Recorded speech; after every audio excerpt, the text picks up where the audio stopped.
The Azerbaijan GP qualifying session delivered one of the most extraordinary spectacles Formula One has seen in recent years. What unfolded on the streets of Baku was a chaotic yet fascinating reminder of how unpredictable this sport can be, how razor-thin the margins of performance are, and how a single error or mistimed red flag can completely rewrite the competitive order. In a record-breaking session defined by no fewer than 6 red flags, Max Verstappen once again showed his ability to thrive in difficult and constantly changing conditions, stealing pole position away from Sainz, who had looked set for a career-defining surprise at the front. The drama began from the very start and carried on relentlessly until the final seconds, ensuring that this qualifying session will be remembered as one of the most dramatic in Formula One history. It is important to put this session in context because Baku has long had a reputation for unpredictability. The track is unforgiving, lined with walls that punish the smallest error, while the long straights and technical corners create a unique combination of speed and precision. Drivers know that pushing beyond the limit for just a fraction of a second can end in the barriers, yet the slipstream effect and constantly evolving grip levels demand maximum risk-taking. On this particular Saturday, the challenge was heightened by high winds swirling around the circuit and light rain that fell intermittently, creating a scenario where drivers had to adapt instantly to conditions that seemed to change with every corner. Add to this the desperation of every team to secure grid position at such a critical point in the season, and the ingredients were in place for something truly chaotic. The first major moment of drama came when Albon clipped the inside wall at turn 1 early in Q1, breaking his suspension and forcing the first red flag with more than 10 minutes remaining on the clock. It was a stark reminder of how easy it is to get it wrong around Baku, and how one driver's mistake can throw the entire session into disarray. With cars queued at the end of the pit lane, even before the session had restarted, it was clear that everyone on the grid anticipated more incidents to come. The urgency in how drivers approached their laps was evident, and when Nico Hulkenberg ran straight into the barriers at turn 4 only minutes later, those fears were confirmed. The session was stopped again, and once more the rhythm of qualifying was broken. This constant resetting of the session not only frustrated teams and drivers, but also created psychological pressure. In Formula One, rhythm is everything in qualifying. Drivers need a sequence of laps to build confidence and find the limit. Here in Baku, every red flag disrupted that flow, forcing drivers to restart their concentration and commit to a lap almost cold. Q1 continued with more surprises. Pierre Gasly and Franco Colapinto both found themselves in trouble at turn 4, with the young Argentine crashing out after losing the rear and slamming into the wall. That left him eliminated in 16th place and underlined how cruel this circuit can be for rookies who have yet to build experience in threading a Formula One car through such narrow streets. The elimination zone also featured Hulkenberg, Esteban Ocon, and Albon, while at the other end of the field, it was Lando Norris who topped the times ahead of Verstappen, Charles Leclerc, and George Russell, showing that McLaren, Red Bull, Ferrari, and Mercedes were once again locked in a close battle at the top. Oscar Piastri slotted into 7th, but had already brushed the barriers, a sign of the limits he was pushing. Moving into Q2, the drama only escalated. Bearman, making his way through the early stages of his Formula One career, brought out yet another red flag when he hit the wall exiting turn 2. For the Haas team, it was a frustrating blow because Bearman had shown glimpses of speed, but the lack of experience once again proved costly. Leclerc, meanwhile, was struggling to piece together a clean lap, running deep at both turn 1 and turn 3 before eventually salvaging a time that just about kept him in the mix.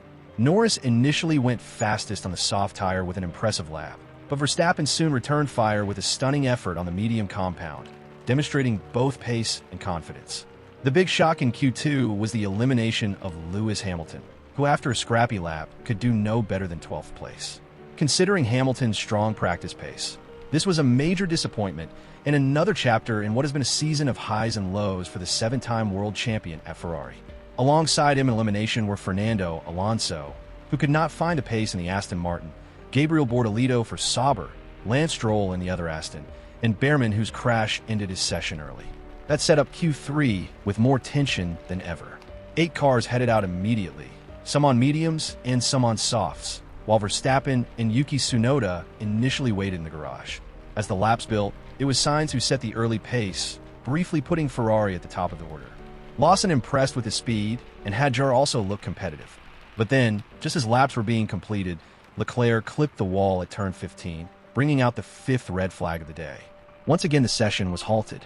Leclerc's crash could not have come a worse time because it froze the order and denied drivers a chance to respond. For McLaren, this was especially painful because both Norris and Piastri had been on strong laps. When the session resumed, Verstappen and Norris were immediately fast in the first sectors. But then Piastri became the latest victim of Baku, slamming into the barriers at turn 3 and triggering the sixth red flag. At this point, the session had stretched close to 2 hours. The atmosphere tense as every driver and team weighed the risks of going out again. Eventually, with just minutes remaining, the green flag was shown one final time and the track was open for business. Conditions were far from ideal, with light rain falling and the track's surface cold. But Verstappen rose above the chaos with a lap of 1 minute 41.117 seconds, good enough to deny Sainz by nearly half a second. It was a statement of intent from the reigning world champion, proving that even in the most disrupted and difficult conditions, his ability to deliver when it mattered most remained unmatched. Sainz, though disappointed, could take pride in his performance, as few expected him to be challenging for pole in the Ferrari given their recent struggles. Lawson continued to underline his potential with a superb third place, ahead of Antonelli and Russell for Mercedes and Tsunoda in the second Red Bull. Norris was left to rue a scrappy lap that left him only 7th, just ahead of Hadjar, Piastri, and Leclerc. The session's outcome leaves the grid for Sunday full of intrigue. Verstappen has the advantage, but with Sainz alongside him and Lawson in a strong position, the opening laps are guaranteed to be unpredictable. Behind them, the presence of Mercedes and McLaren cars means the battle for podiums and points is wide open. Hamilton struggles. Alonso's lack of pace and the mistakes from Leclerc and Piastri all serve as reminders that nothing can be taken for granted. For rookies like Hadjar, Bearman, and Colapinto, it was another harsh education in the realities of Formula One qualifying at a street circuit where every mistake is punished. Yet even for veterans, Baku once again showed it is a track that demands complete respect. Beyond the raw results, this qualifying session highlighted some deeper truths about the current state of Formula One. The field is incredibly competitive, with McLaren, Ferrari, Mercedes, and Red Bull all capable of setting the pace at different moments. The rise of young drivers like Lawson, Antonelli, Hadjar, and Bearman is reshaping the competitive landscape, injecting fresh storylines and rivalries that will define the next era of the sport. Meanwhile, the veterans like Hamilton, Alonso, and Leclerc are being pushed harder than ever, forced to adapt and reinvent themselves in order to stay relevant. The unpredictability of Baku, combined with the looming presence of changing weather and the relentless pressure of qualifying, acted as the perfect stage for these dynamics to play out. As we look ahead to the race itself, one thing is clear. This weekend in Azerbaijan has already delivered more drama than most could have imagined. The record of 6 red flags in a single qualifying session will stand as a testament to how brutal and chaotic this circuit can be. It tested the resilience of teams, the patience of drivers, and the nerves of fans watching around the world. Yet amid the crashes, delays, and restarts, the essence of Formula One shone through. This is a sport where precision meets chaos, where champions like Verstappen can rise above the turmoil, and where new names like Lawson can announce themselves on the biggest stage. The qualifying session in Baku was not just about who secured pole. It was about survival, adaptation, and the relentless pursuit of perfection under impossible circumstances. Qualifying for the Azerbaijan GP gave fans everything they could have hoped for and more. It was messy, controversial, and at times frustrating, but it was also gripping, unpredictable, and unforgettable. Max Verstappen's pole position may look straightforward on paper, but the story behind it was anything but. Carlos Sainz came within touching distance of rewriting Williams' narrative.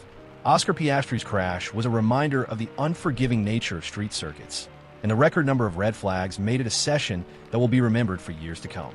The stage is now set for a race that promises more drama, more unpredictability, and perhaps more shocks. For Formula One fans, this is exactly the kind of weekend that keeps the passion alive and proves once again why this sport captures our imagination like no other. McLaren, faithful the home of authentic Formula One storytelling. I'm Mr. Papaya, an independent Formula One journalist and passionate voice behind the visor. This channel delivers in-depth race analysis, breaking news, driver insights, strategy breakdowns, and honest opinions across the Formula One grid. If you're a die-hard Formula One fan, you're in the right place. Here, it's not just about what happened, it's about why it matters. From team dynamics and on-track rivalries to behind-the-scenes politics, I unpack every angle with clarity, heart, and a touch of papaya passion. Expect content that's personal, professional, and always fan-first. Join the conversation. Subscribe to become part of a growing community of Formula One lovers who want more than just headlines. They want truth through the visor.